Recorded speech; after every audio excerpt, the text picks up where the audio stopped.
The judge clearly said that the prosecution has not been able to prove his direct involvement with any of the atrocities, but here they come up with a ridiculous sentence of 90 years. And this court has once again proved that it is a political show trial by a political party which has no legitimacy, no international recognition, and we have been deprived of fair justice. The verdict, though, when it was read out in court, the tribunal said that your father held superior responsibility for the atrocities committed by militias. These are militias that he helped to create to support the Pakistani army. Is this something that he denies, that you deny? Everyone denies. I mean, he denies, we deny, and the evidence denies. This is ridiculous, and I think it's laughable to give him superior responsibility, or what you command responsibility. This can be only given to someone who holds a responsible position.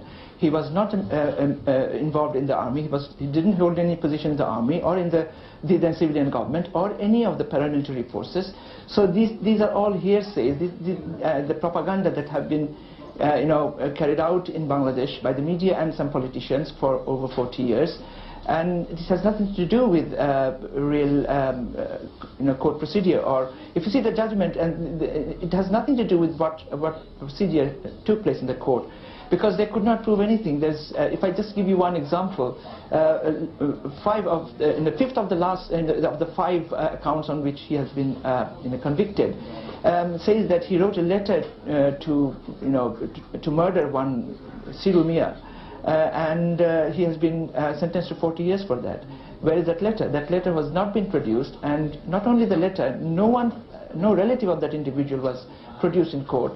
So I'm sorry to interrupt you. You refer to this letter, but there were speeches and letters that were published in your father's own newspapers that were submitted as evidence to the court, in which he gave inspiration to the young people of the party that formed the Al-Badr forces. They then went on to kill dozens of intellectuals, in a killing that has shocked many, many people. He is thought to have been the inspiration in those speeches.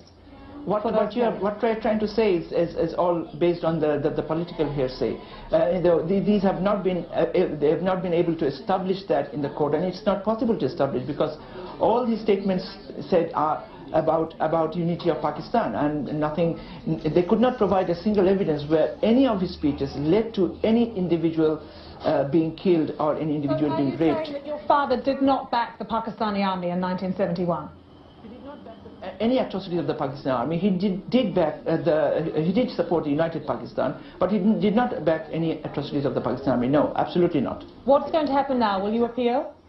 We are going to appeal, but we are not sure about the appeals process, because we see that the government has interfered in the appeals court as well, and appointed some political people in the court. So we call upon the international community to intervene in whatever way they can, and ensure an internationally supervised appeals process. We'll be happy to be involved in any. We are going to appeal anyway, but we will be happy if there will be fair justice ensured through an internationally supervised appeals process, where we're absolutely sure that he will come out free, because he has not done any crime whatsoever. Okay, Salam Al-Azami, thank you very much for joining us from Liverpool. Sabir, you're still with us.